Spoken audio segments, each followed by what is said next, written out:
Well, welcome everyone. Good morning on the West Coast and good afternoon on the East. My name is Lance Brown and I'm the president of the CSU, the Consortium for Sustainable Urbanization. And it's my pleasure to welcome you to this event, our first in our second year-long series of discussions with thought leaders from around the world on our progress towards greater, greener cities and regions for all. Our guest today, Sam Assefa, is a central figure in California's policy, planning, and urban design initiatives, and it's my pleasure to introduce him today.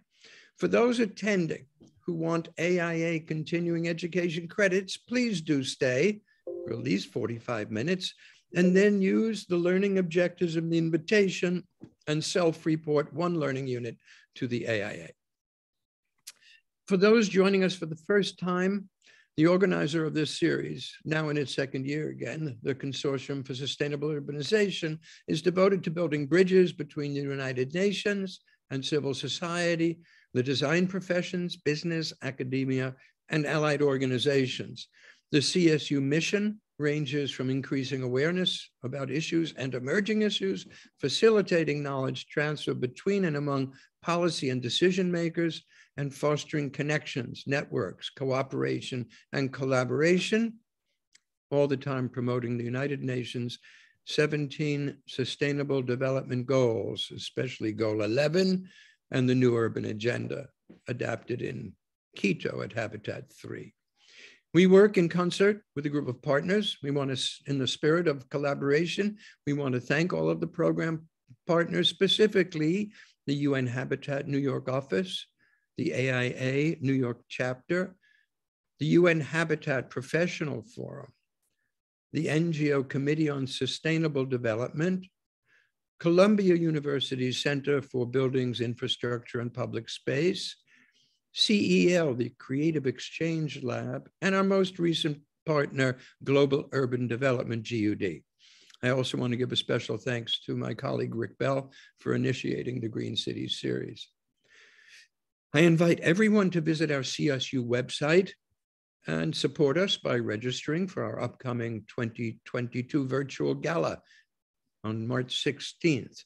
You can also see our resources, our upcoming and older newsletters, and you will get information on our next Green Cities event scheduled for April 7th. It will come to us from Rotterdam. The title will be Living Infrastructure in the Low Countries. Sam Assefa, today's generous and distinguished presenter, is the director of the Governor's Office of Planning and Research, the OPR, for the state of California, and the chair of the Strategic Growth Council. He was appointed by Governor Gavin Newsom in 2021 to lead the effort towards planning an affordable, equitable, and sustainable state, a purview that includes land use, community development, climate resilience, and economic development, some of which he'll discuss today. His office is tasked with studying future research and planning needs across the state. Prior to being appointed OPR director, Sam was the director of the City of Seattle Office of Planning and Community Development. And prior to that, the senior urban designer for the Department of Community Planning for the city of Boulder. He was the director of land use and planning for the city of Chicago. And he served as the senior urban designer for the Smith Group, director of special projects for the county of San Francisco. So Sam's experience spans the continent: Seattle, Boulder, San Francisco, Chicago, and Boston, where he earned his Master's of City Planning degree. He has his hand on the pulse of the country.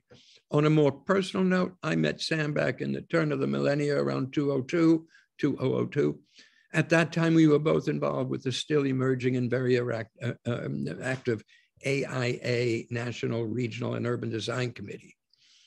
I say emerging because urban and regional design were not then as critical to society at large and the general public as they are today, after the UN declared the world over 50% urbanized and still urbanizing fast.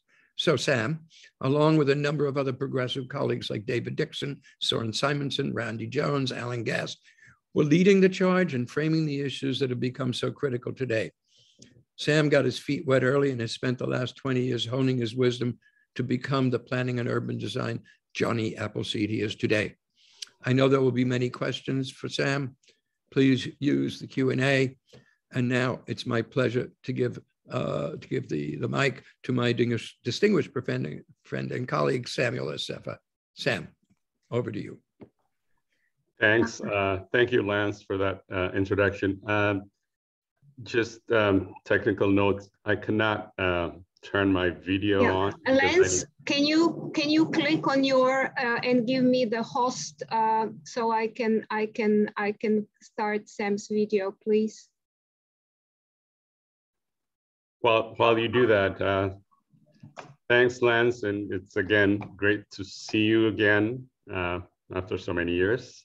But thank you for the invite here as well. I don't know if you can hear me or is it just video? Loud and clear. We'll put you live. I'm sorry about that. We'll put you live in just a few minutes. That's okay. So just to continue on Lance's introduction, since this talk is about cities, I'll just give sort of a little brief background for my work and life experience. As Lance mentioned, many cities. I've actually lived and worked in eight cities, 4 countries and 3 continents. Why that is important for me is a lot of the issues that we're dealing with around climate change, especially equity, economic development, have both local and global implications. And from my experience, cities have a major role in addressing those issues. Climate change, cities, as we know, produce upwards of 75 to 80% of the greenhouse gas on the globe. But at the same time, cities are critical components of the solution. We know, for example, over the years, the more intense cities are developed, the per capita waste is less, per capita use of energy is less, per capita production of infrastructure such as roads, fire protection is less in comparison to sprawl. So while a significant amount of greenhouse gas is produced in cities, cities are also part of the solution as they produce less of per capita. So I think it's important to note that historically as well, cities have been not only important from that perspective, but sort of the places where innovation comes from. And that is very important in the current context of addressing our climate challenge. So I will, as long as you can hear me, I'll just continue. So you have my picture, you don't need to see me in person. So what I wanted to talk about today is very specifically some of the work that my office in the state is doing, in part because I was appointed, as Lance said, this was just about 6 months ago, as director of the Governor's Office of Planning and Research. As he mentioned, this office is responsible for coordinating planning, land use planning statewide, but also providing guidance and research around issues that affect the state, both from the built environment, but also economic development, community development, but also climate issues as well. Sam, you can now start your video, please. Sorry about that. I'll try. There you go. Great.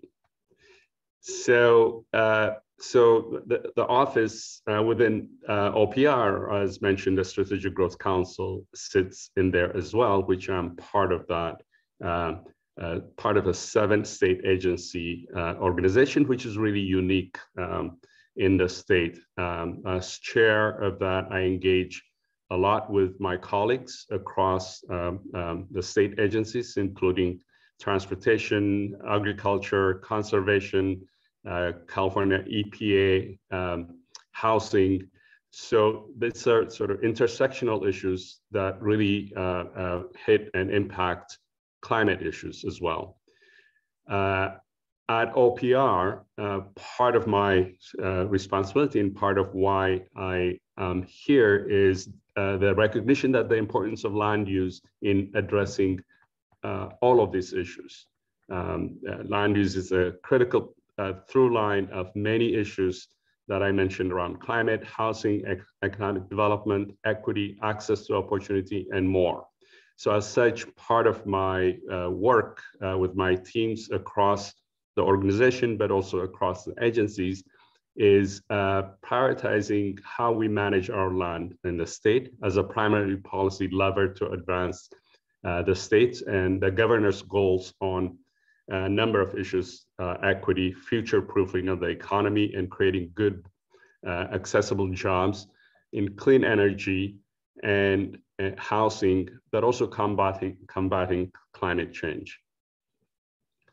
As part of our work, climate resilience and adaptations are critical and at the center of our agenda and at the center of the governor's policy priorities for the state.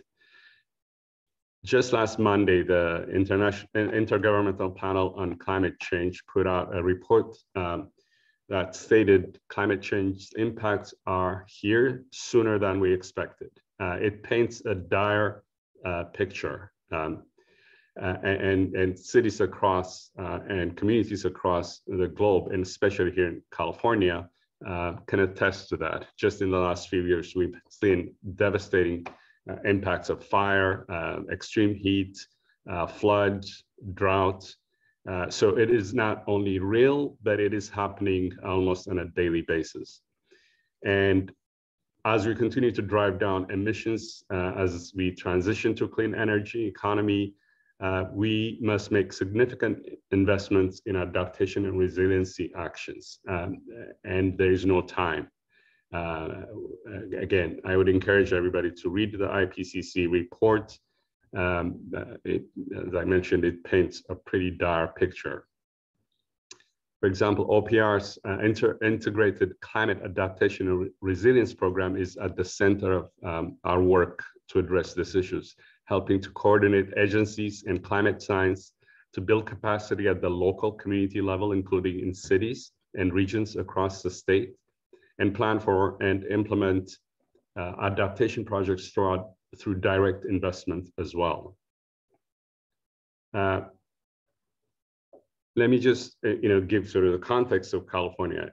I've followed this state and I've worked in this in this state previously in San Francisco, trying to address in the 90s and early 2000s a lot of the issues that we are talking about today as well around housing, climate, good, sensible land use planning in urban settings.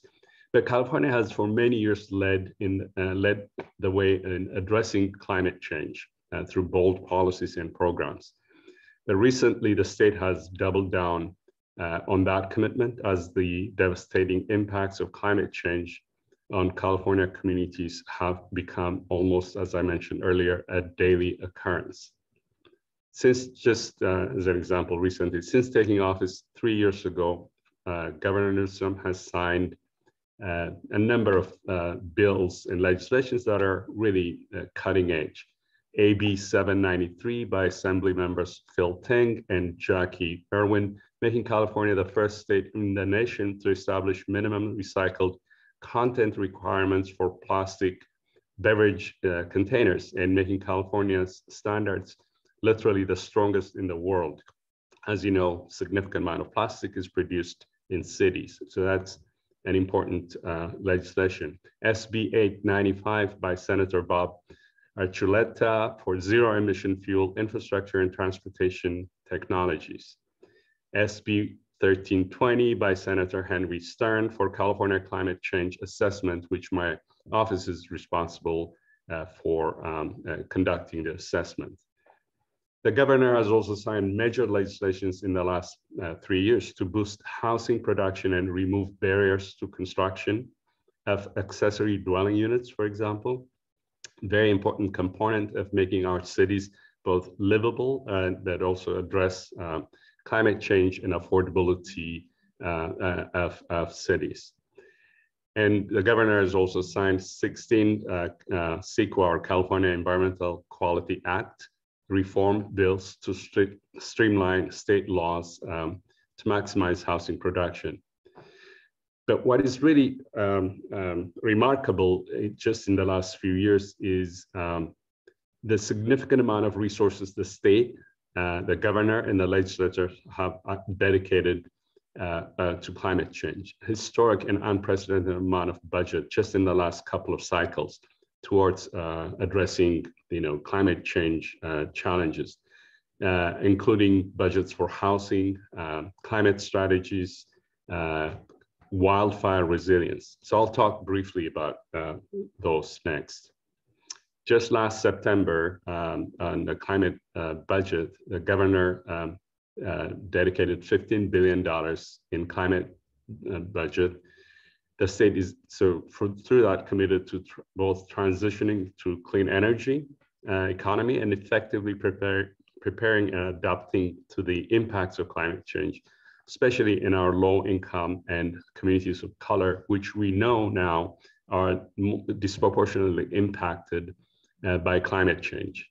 That was in the IPCC's report as well that came out. Globally, the inequities of the impact of climate change is stark and right in front of us. So it is important that we be intentional in addressing those inequities that come about from climate change. In addition, into 2021, $22.5 billion were invested to advance implementation and work with communities on state's comprehensive integrated climate agenda. That was last year.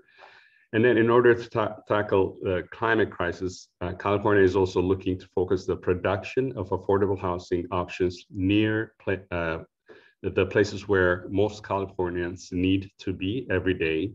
These are jobs, schools, transit infrastructure, and other essential services.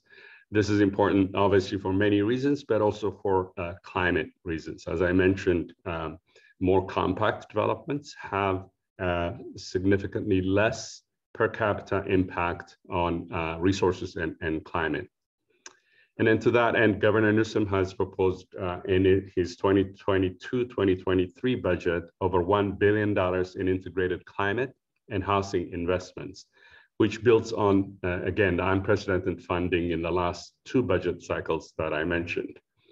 The $1 billion in the new proposed budget is designated for California's Housing as a Climate Strategy, a holistic framework to support California's communities in meeting their housing and climate goals by activating local housing plans and other supportive investments in places that are walkable and accessible. Again, cities play a major role in taking advantage of these types of investments. Specifically within OPR, through the Strategic Growth Council that I mentioned, the Affordable Housing and Sustainable Communities Grant Program funds these types of integrated, affordable housing and transportation infrastructure investments. For example, out of the $1 billion that is dedicated proposed in the budget, $300 million will be allocated to the Affordable Housing and Sustainable Communities Program in that proposal, which is on top of existing cap and trade funding that funds that program. Just to give you an example, just last month at our quarterly meeting of the Strategic Growth Council, we awarded over $800 million in what's called AHSC grants for 37 projects across the state. Again, linking housing and climate goals through these kinds of funding. And we know that the current lack of affordable housing options close to the daily destinations has tremendous economic, environmental, and societal costs to Californians, including longer commutes and health impacts. which fall, as I mentioned before, also disproportionately on our most vulnerable communities. So by accelerating housing in places where it makes sense, we're also advancing the critical climate work to safeguard California's natural and working lands, as well as reducing exposure to current and future climate risks, including wildfire, flooding, and other hazards that are born, for the most part, out of climate change.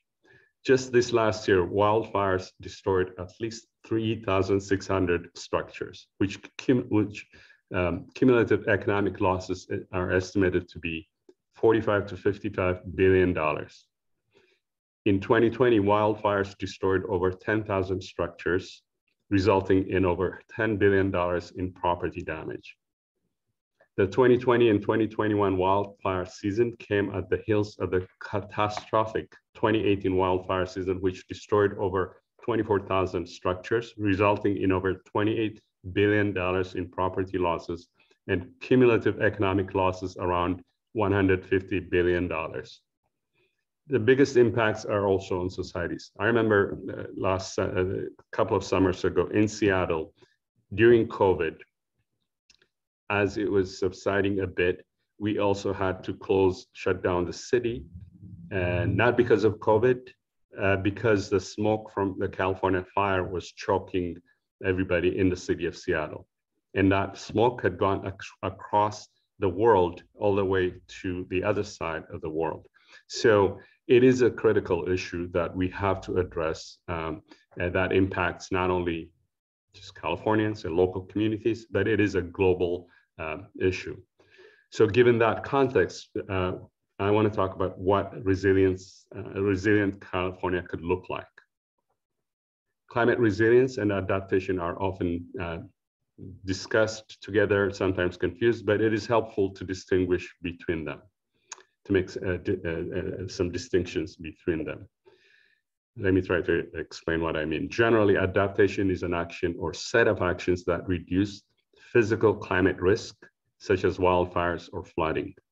Resilience describes a state of preparation and readiness to face climate risks.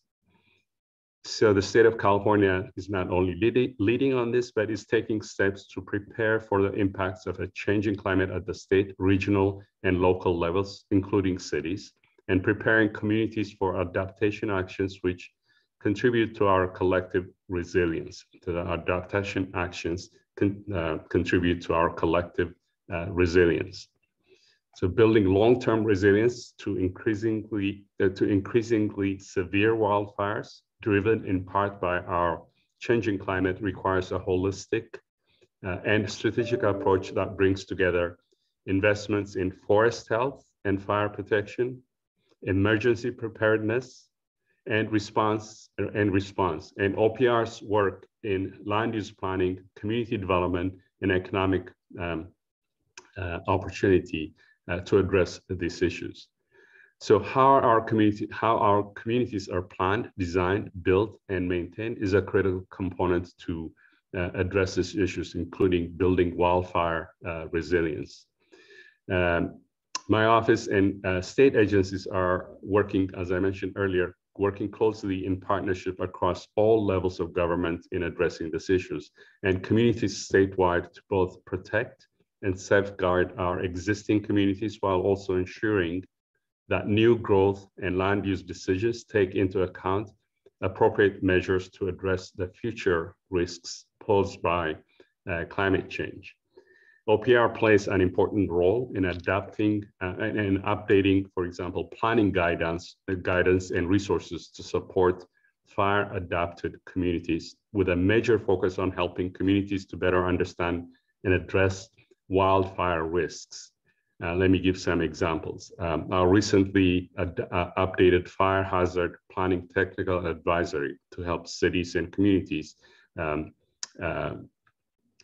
make sensible decisions around land use. We'll soon be releasing an inventory of best planning practices for addressing risks in the wildland and urban interface, known as WUI. Interesting acronym, but the wildland and urban interface are the critical parts of where our fire challenges in developed areas and or developing areas occur. We're putting a set of new wildfire and flood after fire plan alignment guides coming out later this year. And then new local and regional grant programs to support climate resilience and adaptation planning. And then finally, supporting local wildfire resilience and recovery efforts through capacity building and support and grant funding for cities, small and big and small, and especially rural areas where the interface occurs. Let me talk, so resilience also means future-proofing our economy as well. Again, climate impacts are devastating, and I showed the numbers around the economic impacts. So it is important that we future-proof our state through the economy as well, and making sure that it's prepared for and can rebound despite changing conditions and crises, including those brought about by climate change. And related to that, and no less important is recognizing that how we grow and adapt as a state is also inextricably linked to economic health and opportunity. So as we double down on investments proposed as part of Governor Newsom's California blueprint, the proposed 2022-2023 budget, and respond to climate change, we also see it as an incredible opportunity for our economic and climate strategies to be intertwined and interconnected.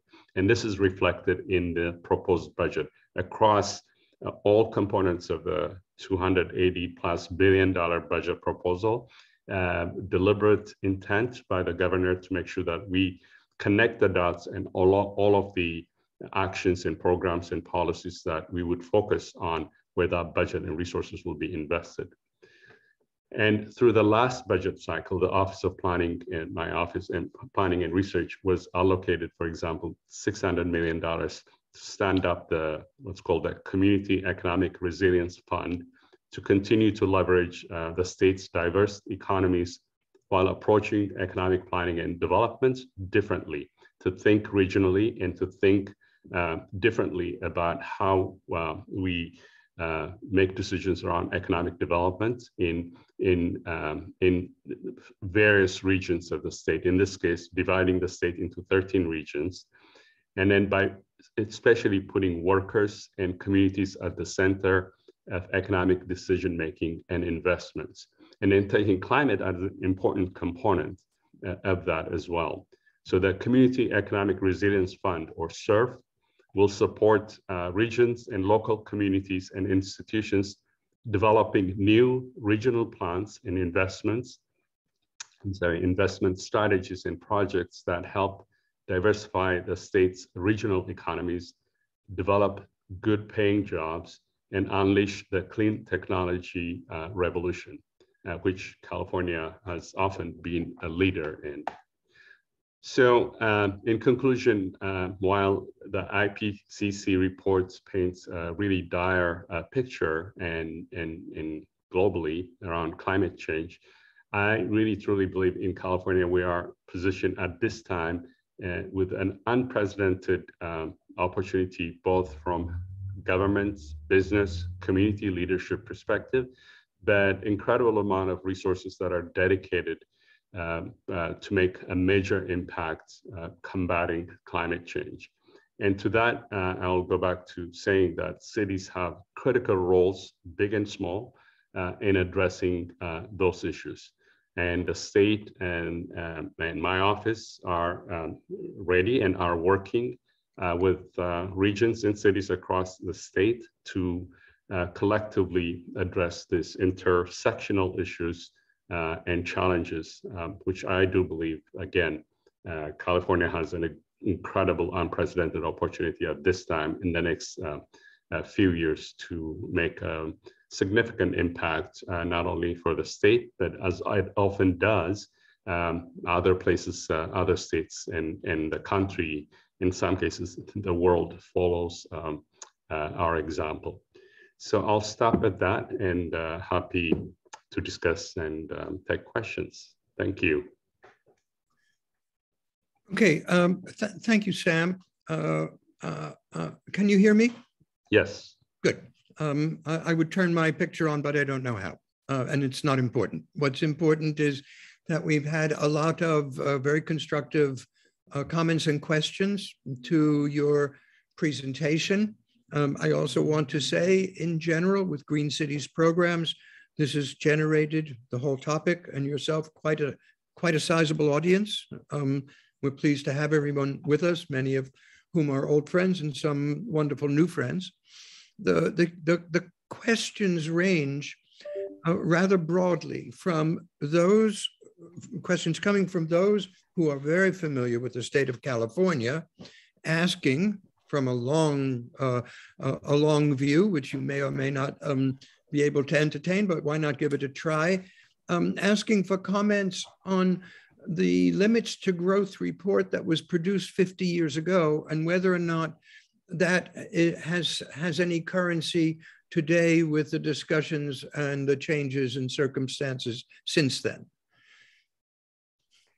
I'm not familiar with specific reports around limit through growth, but what I can tell you is there has been significant change even from the state's perspective from 15 years ago. So I'm sorry, I can't speak to, if you could give me more information on it. I'm not sure. We can come back to that later. Sure. I think there are three questions that all address a topic that I think you touched on, but I think people are looking for more specific discussion about it. And it really has to do with the whole notion of urban density and housing typology, intersected with many of the issues you mentioned. I mean, you know, in an academic point of view, you know, we have in the great continuum, we have low-rise, low-density housing, let's call it out in the hinterland. We have mid-rise and maybe mid-density development, which may talk about certain aspects of the cities in the state. And then, of course, we have low-rise, high-density housing. I think one or two of the questions that are raised have to do with the intersection of those different typologies on land already occupied. So there's a question from someone saying they live in a single family house next to property that under SB 9 and 10 allows adjacent properties to develop at a higher density, meaning higher buildings, with therefore allowance for affordable housing units to be included. And they're questioning the impact on what they originally sought and what is going to be delivered. And I think it's an interesting question because while you're having that in California, in places, I know people in Brooklyn who've had exactly the same conversation, homeowners who tell me housing was bought behind them in an area that was zoned or upzoned for affordable housing. So how do we reconcile those understandings or expectations? What would you say in explanation to that? Sure. So context is important. So density is relative, or height is really relative in terms of how it is perceived.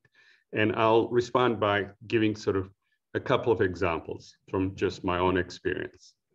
When I lived and worked in San Francisco in the 90s and early 2000s, especially in the 90s, looking at places like Trans Bay area, Rincon Hill, Hayes Valley, we were developing this Better Neighborhoods program to really look at the city as a whole and then carve out urban design forms and guidelines that are relevant to the context, right?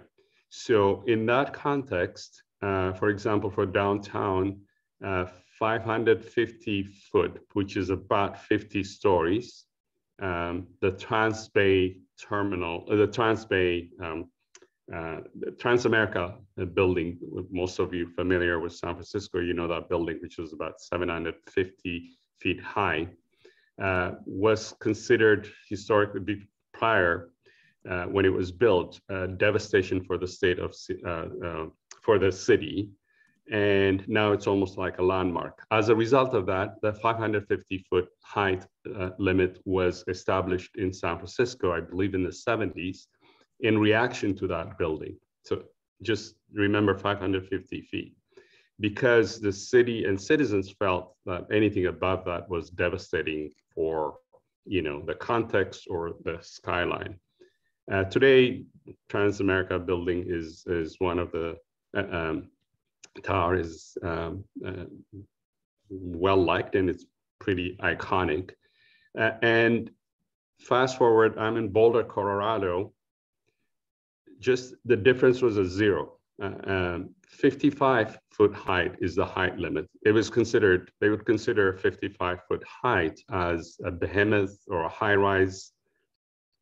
550 in San Francisco, 55 in Boulder. In any city you go, that conversation, it always plays out. Any change from the status quo is always seen as something that is going to devastate or change the character. Now, having said that, it is important at the local level that design sensibility is a critical part of fitting context to have acceptance around opportunities for housing, especially. And you have to weigh the pros and cons of the, I guess SB 9 is mentioned, developers, buying land and I guess putting up significantly much larger scale housing, and there's reaction against that. That is a local control that has to be addressed in terms of the context sensitivity of what is built new versus what was there before. But it is an ongoing issue in any city or any place that you have any change that is taking place. Just recently, I was in San Francisco and Seattle. We went through the largest rezone in the city's history for the purpose of getting as much housing as possible to meet the city's needs, but specifically to create mandatory requirement for affordable housing. In that 5 year of conversation, the most intense debate and fight was around changes in the single family neighborhoods, basically. 1 story or 2 story change was seen as a significant change to the character of the place, character of neighborhoods. But what I learned through that process, and I did it in San Francisco as well, there's an underlying issue in those kinds of resistance. And often in Seattle, when you say, hey, change of character, it's really change of demographics as well that is being talked about. So we have to be frank about that kind of conversation. So height often has been used to actually keep rental housing, which you cannot build your way out of the housing crisis by building single family units, because just the numbers don't add up. So you have to have multifamily housing that really addresses both affordability and some of the issues that I talked about, climate.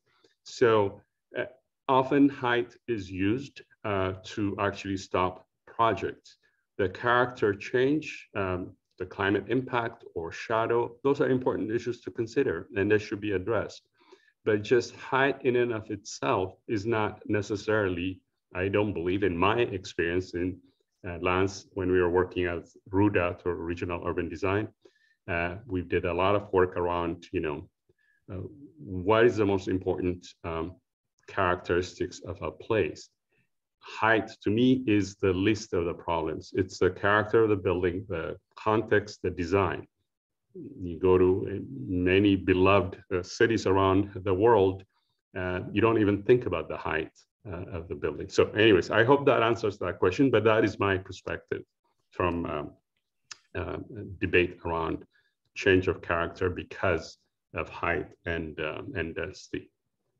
Thank you, Sam. I mean, that was it's That was a full-blown answer. I like the fact that you stretched it out to its limits, so that people can understand that it's part of the conversation. But I'm going to actually expand that part of the conversation even a little bit further beyond the lot to lot, house to house, building to building, with a question from our good old colleague, Dave Dixon, Hey, David. author, so he gets a mention. And he's asking about working with local communities about, one, promoting greater density, mixing income, and especially near transit stations. And I'd like to add to that question about doing that, the extent to which the, kind of Paris-born now 15-minute city idea of walkability, which I think is in many respects rather directly related to the extent of developed area and the nature of the activities it can take, and especially the importance they would have in a car-oriented culture, more than they might in my neighborhood in Manhattan, where we're a 5-minute city. I find everything on my block without stepping on the curb. That's a straight, yeah. Go ahead. But this is a state in transition by your own definition, seeking to solve many, many problems, many of which can all kind of be packaged in David's question and the idea of the 15-minute city as a pattern, as I kind of said earlier, with your general comments, overview, umbrella, connected to legislation. So these are two really ends of how things get done. Sure. So first of all, David, great to see you. It's been a while, and thanks for that question. So the concept of 15-minute neighborhood, I think most people know that, and that has been the traditional way of how cities have developed for hundreds of years. You have, because it was based on first, walking. So walking distance determined most of our beloved cities that everyone would actually today would protect from change or make historic buildings. But so within the California context, I just want to distinguish in terms of what the state's role is versus what the local communities' roles are. California has a state land use policies which or regulations that give actually the local constituents significant powers and decision-making power. So the state cannot really dictate, create a 15-minute walk neighborhood. But what we could do is put enabling legislation that would support regions, metropolitan planning organizations, COGs, and then local jurisdictions to actually achieve that. We can also create incentives, either through, I mentioned, affordable housing and sustainable communities program, for example. The criteria for that encourages, denser developments near transit, where walking, biking, or alternative modes of transportation could support that development. So we can incentivize those kinds of developments through resources that we have, and through, in some cases, legislation. But at the end of the day, the power rests, the police power of local jurisdictions rests within the local jurisdictions. Citizens have to demand it within their cities, and cities, and some do well, some do not. But the structure that we have within the state, again, requires that local jurisdictions make that decision. But having said that, I think it is important that we strive towards that. The governor's focus now on his proposed housing as a climate agenda really encourages and would incentivize those kinds of neighborhoods in cities, 15-minute walk neighborhoods. And the reason that is really important is, again, it is critical for addressing our climate issues, climate change, and reducing greenhouse gas and reducing our per capita footprint. But it's also important for the quality of life for people who live and work there. it is also important for equity reasons. Because we need to address, obviously, the affordability of those places as well. That's one of the challenges, because they become more desirable in a market economy. Then without the guardrails, then those places become the most expensive units. So we, and of course, through our levers that we have, we try to address the affordability part of it. But it's also an equity issue from sort of workforce perspective. How many cities have their police and firefighters and service industry workers who cannot afford to live there, but we force them to drive or 15 miles, 20 miles, 30 miles, 2 hours to back and forth from work, because we don't allow enough housing of relatively higher density, because we don't want the character of our single family neighborhoods to change. So those are important issues that we have to address as a society, as cities, that it is important to, I think, go back to the old ways of city building that really concentrated and revolved around, human ability to walk, and if they can ride bikes, ride a bike. That's how I do 80–90% of my transportation, but I choose to do that and live in places that have all the amenities that I need within a walking and biking distance. But unfortunately, we're not a command economy, and we can't force every local jurisdiction to do that. But I think, David, some of your work in so many cities have shown, and your analysis and research has shown, the incredible benefits, and actually have transformed a number of cities. I think examples are important. Well-implemented projects are important to change paradigms and to change perspectives. So I'll stop at that. Sorry. Thank you, Sam. You remind me of some research that I did easily 50 years ago. It paralleled the work of a researcher, George Sternlieb, that came out in a book he wrote called Princeton, the Affluent Community, yep, which talked about nothing less than the fact that all of the people who supported the activities in Princeton, the school teachers, the policemen, the firefighters, none of them could afford to live in Princeton.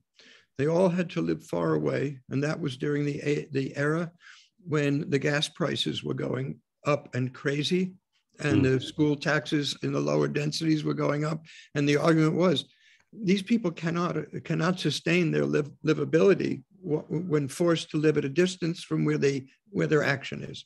And it's very much the issue we're discussing today as we try to mix incomes. I think there are two questions that were asked that relate to that, and one had to do with accessory dwellings, which of course is an issue that's statewide, although it also goes back to local control.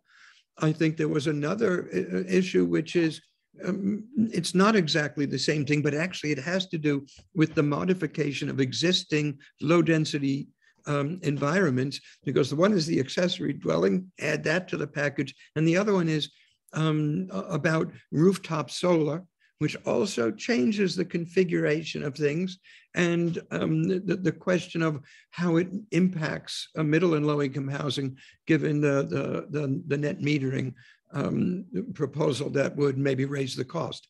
So I would bundle that into modifications to the existing environment at a more detailed level than the zoning we just discussed. And whether you have any thoughts about either of those two, accessory dwellings and the regulations on solar. So accessory dwellings are a critical part of the menu of solutions for creating more housing choices. Not everyone would live in accessory dwellings, but there are a critical number of people who can. It addresses a number of issues. Again, most zoning in most cities have more capacity than you need just to house one unit, right?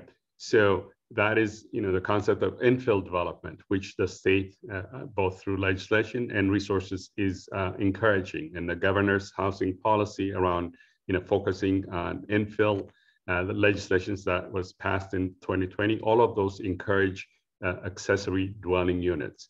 Accessory dwelling units also have an opportunity, especially what is termed as the silver tsunami, and we have an aging population who may not want to live their urban dwelling and go find cheaper housing in the periphery.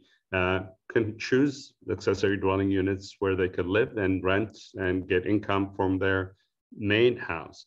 It is a very important component of addressing our housing crisis, equity issues, access within urban infill areas. It's not the only solution, but it is something that I believe every city should have an opportunity to do. Again, but it comes back to what I said earlier: local jurisdictions and local zoning is the way that can happen. Again, I'm just distinguishing what the state can do and can't do, but the state creates the incentives and to advance that. Regarding the solar panel, I know that is a debate that is going on with the PUC, and I don't have much to comment on that other than to say it is solar panels and affordability of solar panels is an important component, again, of addressing our energy costs and affordability of communities across, especially many cities, to be able to take advantage of that. So that's all I have to say on that. Another kind of bundling of issues, if you like. One, a reflection. And you talked about wildfires, and we were all unfortunately aware of the numerous fires on the West Coast, the tragedy connected to the loss of life and then the loss of property. It strikes me always that fire codes and fire regulations dating back to London, to the great 1666 fire, to Chicago, to San Francisco. Fire regulations were always applied to the dense inner city. No more wood, can't burn down buildings, can't burn down cities.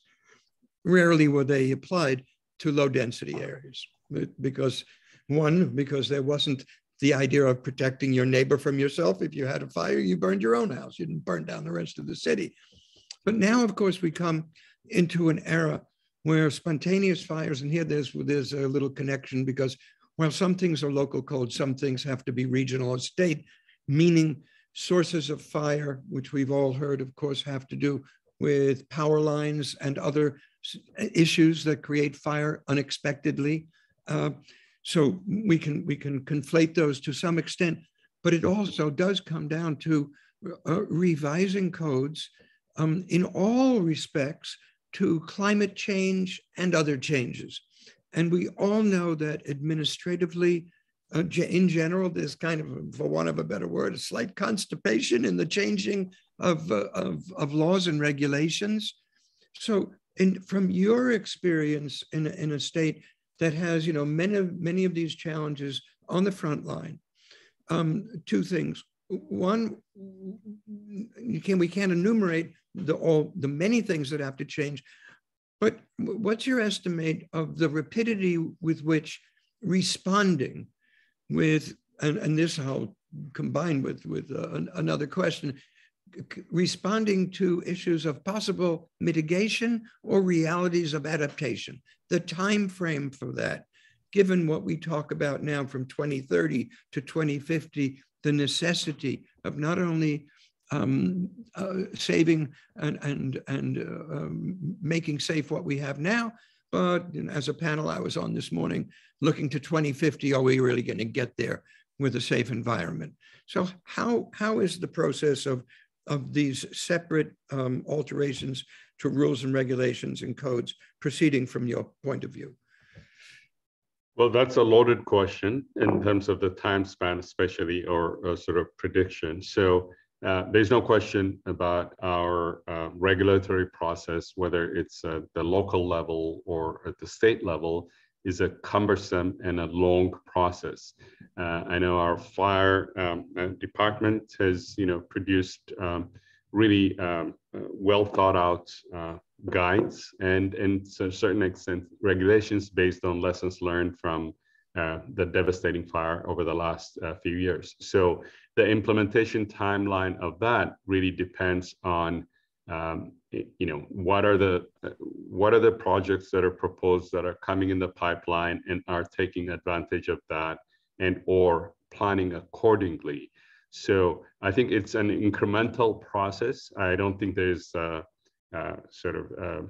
2050, it's hard for me to predict that, but we are on the right track, which is that one, I mentioned sort of the technical advisory that we pulled together, the best practices ideas that we pulled together to make resources available for local communities as they're planning developments so that they are mitigating risks from fire. So I can't predict the timeline. If you, some of it would be much sooner because they are thoughtfully built or developed, or in some cases have avoided some of the risk areas and or have built into the construction of the site, whether it's a small development or a large development. A lot of the mitigation factors that unfortunately, all of these regulations come based on disasters, and then you learn from that and then you keep improving it. Would it be 100% proof, that we have adapted and we're fine in 2050? No, I don't think so. But what is exciting is there's incredible amount of evolution in technology as well, not only in the prevention part of it, which is really important, but in actually construction. Now you can build 10, 20, 30 stories with wood that is treated to address fire.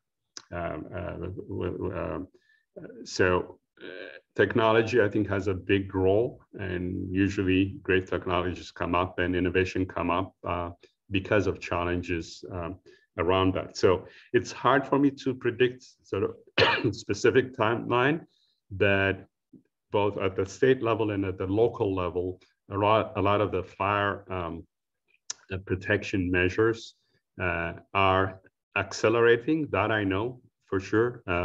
Some of the experiences that we have here, we're already quickly, pivoting away from some of the bad practices. Now, having said that, there are still significant challenges as well, because we're trying to advance two goals.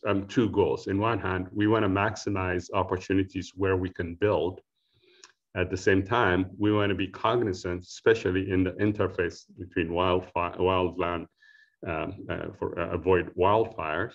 But we have to be smart, and that's why I think we have to create our development opportunities where it makes sense, not only from the 15-minute neighborhood perspective, but also to avoid the climate risks, and specifically in this case, wildfires.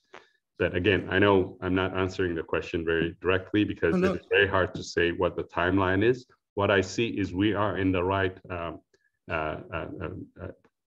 progression, and it has accelerated in terms of the knowledge, but also the opportunity to actually be more adaptive and create some of the mitigation for fire. Sam, if I might, I think you answered the question very, very well with the way you answered it. It was a slightly rhetorical question, not entirely so, but one that begs the issue of us being aware of the fact that we're working against the clock. And we are actually working right against the clock as I speak. So there are two thoughts or two comments I want to make. One is I'm not going to raise the issue, but it's really for the next, for our next occasion, for the next time we visit with you, a discussion not of the wildfires and the housing, those things which are happening, we might say upland, but the fact that California, not unlike the East, has an enormously long coast, being constantly barraged by both the force of the oceans as well as the height of the oceans. And that actually begs the issue of not working on the land we have, but dealing with the land we lose and the people who occupied it. So that's one. We're not going to go there. I know we can't go there, but I really wanted to just suggest that that's kind of a little question mark hanging in the air, and follow that up with a robust and profound thank you for agreeing to talk with us today, for sharing your thoughts, the broad thoughts and some of the real details that are often hard to get to.